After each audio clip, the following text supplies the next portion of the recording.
I'm Laibl Wolf. I teach at Spiritgrow and I enjoy life. I enjoy sharing. I enjoy your company. And I intend to live to 120, please God, because I want to will myself to continue to do what I'm doing. I'm living through a world crisis. I'm living through coronavirus. But I will live through it. The statistics say I will survive, and very well indeed. 95% of all people will survive, if not more. Why do I have the sense of equanimity? It's because as a Jewish person with a cumulative history of 3,500 years, 2,000 years spread around the world, I also have a measuring stick. I also have a term of reference. I know the kind of crises we have gone through and witnessed over these many, many, many centuries. I look at my father, who's no longer with us, who at a tender age of 16 was already in the forests of Poland trying to survive Hitler.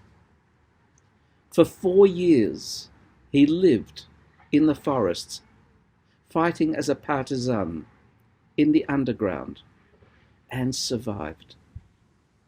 Now that's what I call crisis. My challenge, sitting here on the back porch of my home, enjoying the company of my family. So I'm closed in, so I can't get out. I'm practicing social isolation.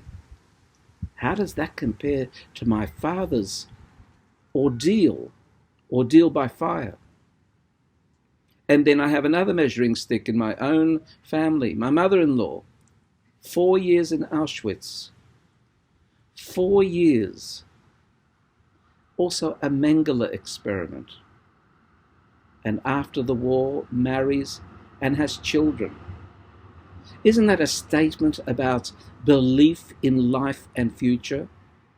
And that's been our credo as a Jewish people throughout history. So yes, coronavirus is dangerous, but how can I compare it to the kind of challenges that my own parents, my wife's parents, went through?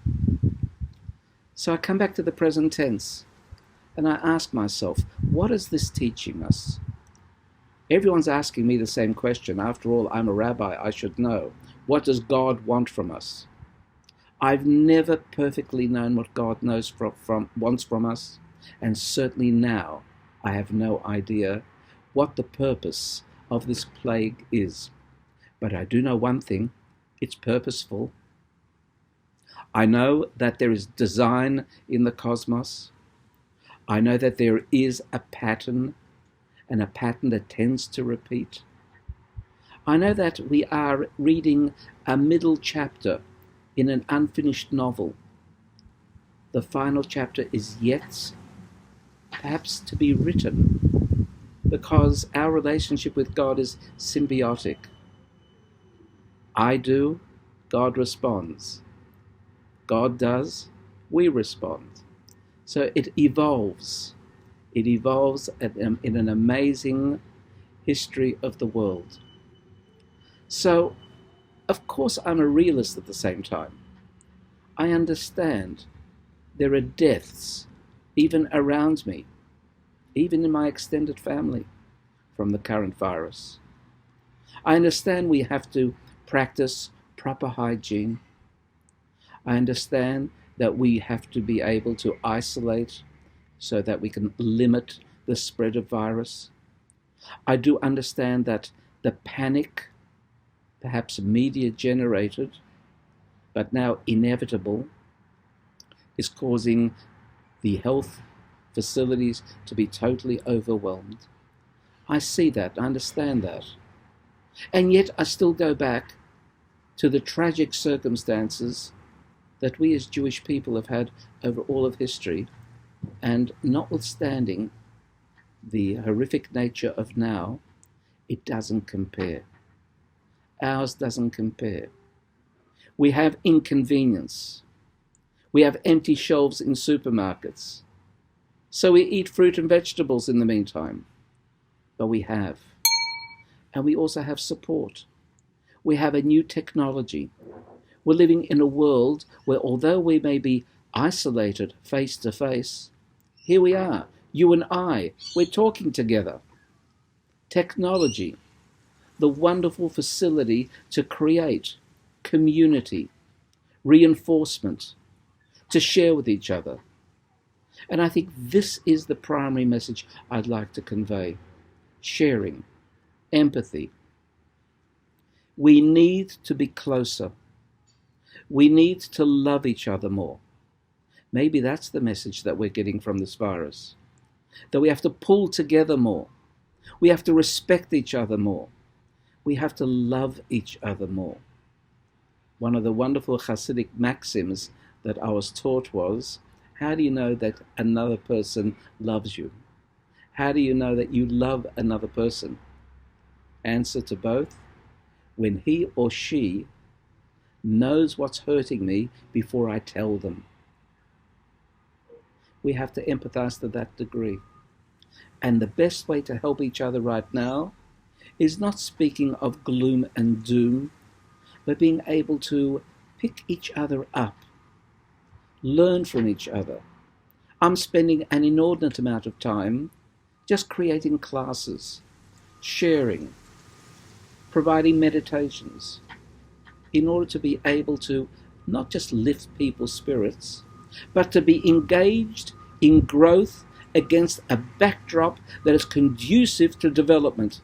Yes, conducive to development. These adverse circumstances. You can say, no, you can't take advantage of something that's bad. Yes, you can. Because ultimately, everything's a teacher. And we're learning a lot about people. We watch people.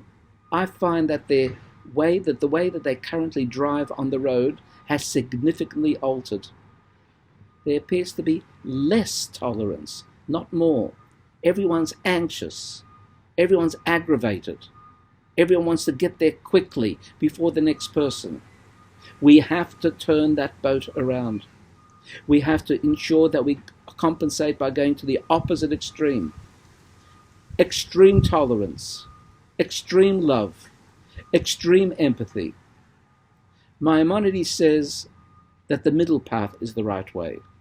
But he himself notes that in a couple of exceptional circumstances, going to the opposite extreme is necessary. One of those is in temperament. If a person is an angry person by nature, then he or she should practice the opposite extreme for a period of time. Likewise, if a person is stingy, a person is just unable to share, then the way to be able to alter and change is to go to the opposite extreme for a period of time. And here I think we're finding ourselves also with a really wonderful opportunity of practicing extreme empathy. And that means knowing what the other person needs before they even ask. If a person is angry, a shopkeeper, impatient, now usually it reflects in our own rise of tension and we sort of hit back in like manner. No. Anger is the enemy.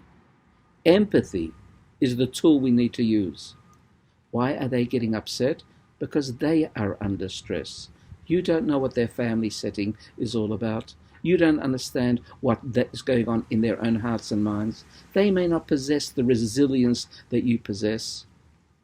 At the moment when they become impatient, smile and say, I appreciate what you're doing.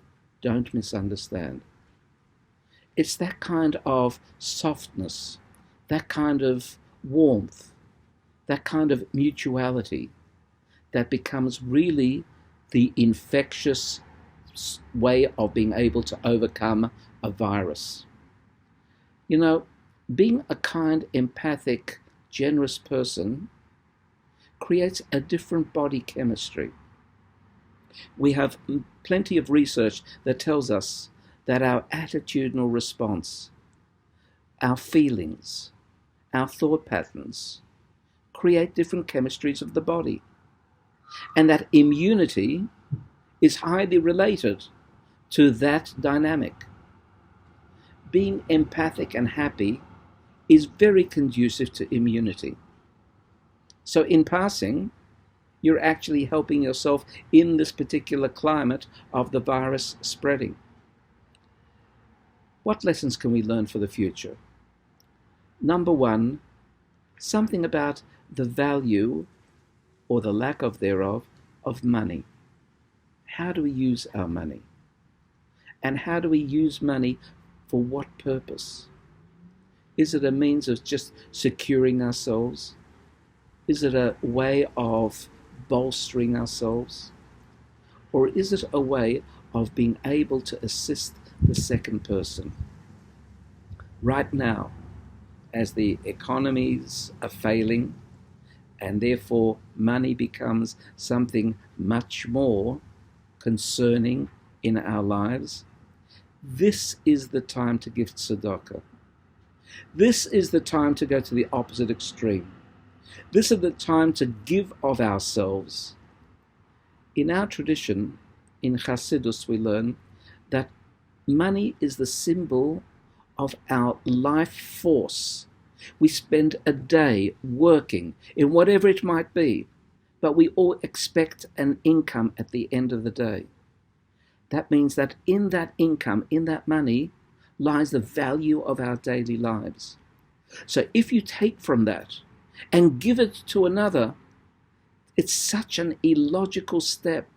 You're taking from your hard-earned income and you're giving it away. And yet therein lies the secret of empathy, being able to recognize in the other what they need even before they have to ask you. And sharing and giving is what it's all about. That's number one. Number two, the effectiveness of communication. We speak often so frivolously. We gossip. We say all sorts of ridiculous things. 3/4 of the jokes should never be said. Words are precious. Words are ways in which you and I touch each other soulfully, mindfully, emotionally. Let's give currency to words. Let's give them value. When you speak to someone, speak from the heart. As the Lubavitcher Rebbe often said, it's words from the heart that truly enter the other's heart. It's not just a matter of intellectuality. It's truly emotions flowing and touching the other. So another lesson to be learnt. Now we're communicating much more through the medium, as you and I are this moment, the medium of technology. It's that much harder. So let me say, try to speak face to face, even through technology. Try to ensure that you can actually see the non-verbals that are taking place. And as a consequence of that, pick up the nuances, pick up the innuendos. And that way, by looking in the other person's eyes, you have a much better sense of what, in fact, the touching of the souls is all about. So that's the second thing, the effectiveness of communication. The third thing is prioritization. In other words, what's most valuable to you? What's most valuable to you is your wife, your family, your husband, your children. And if, for some reason, you don't have that asset, there's always going to be your children all around you, your brothers and sisters, spiritually speaking, around you. Adopt some as your personal friends. Adopt them as special in your eyes, and allow the closeness and bonding of a relationship to give you the value in life. Vacations don't give you values. Bank balances don't give you values. What creates true value within you is closeness, proximity, that someone cares about you and you care about someone else. So let's look at all this in context. As I said again, we are the oldest extant civilization in the history of the world. And under these circumstances, we have lots of measuring sticks. We can overcome this. We can lick this. This isn't anywhere near as bad as what we've had in history. So we'll suffer somewhat. But at the end of the day, you and I will continue, and we will continue very effectively. I want to wish you a bracha for success, a bracha for strength, a bracha for good health. And I want you to know you will be there after this passes, and we will celebrate together. Be well.